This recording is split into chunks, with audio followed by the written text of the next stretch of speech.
तो दोस्तों आज मैं जिस कहानी की बात करने वाला हूँ उसकी रूपरेखा कुछ इस तरह है कि एक पिज़्ज़ा डिलीवरी जॉइंट है लंदन में और बहुत भीड़ लगी हुई है, आधी रात है और बहुत सारे ऑर्डर्स आ रहे हैं, लेट नाइट ऑर्डर्स आ रहे हैं और फिर एक ऑर्डर आता है और दो डिलीवरी बॉय पहुँच जाते हैं कि हम इसको डिलीवर करेंगे। तो वो जो रिसेप्शन पे जो लड़की है वो अपने रेगुलर बॉय को न दे करके एक नए बॉय को भेज देती है और वो जब वहाँ जाता है उसका खून हो जाता है। अब एक पिज़्ज़ा डिलीवरी बॉय का खून कोई क्यों करेगा? और जब पुलिस इसकी जांच करने लगती है तो पता लगता है कि कोई रैंडम खून शूटिंग नहीं है, ये एक बहुत ही सोची समझी साजिश के तहत किया गया खून है। तो क्या उस लड़की का भी उसमें हाथ है?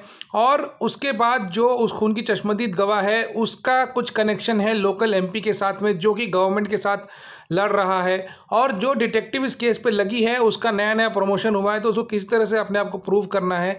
और वो जब इस मर्डर मिस्ट्री को सॉल्व करने निकलती है तो इसमें इतने सारे राज खुलते हैं कि बात पूरी इंटरनेशनल पॉलिटिक्स तक पहुंच जाती है। तो अगर आपको ये रूपरेखा पसंद आ रही है तो मैं बात कर रहा हूँ नेटफ्लिक्स पर नई आई सीरीज़ कोलैटरल की, जिसके ये कहानी की रूपरेखा है। अब ऐसी मर्डर मिस्ट्रीज तो बहुत आती रहती है, लेकिन इस वाले की खास बात ये है कि इसकी जो कहानी है वो बहुत ही गहरी है।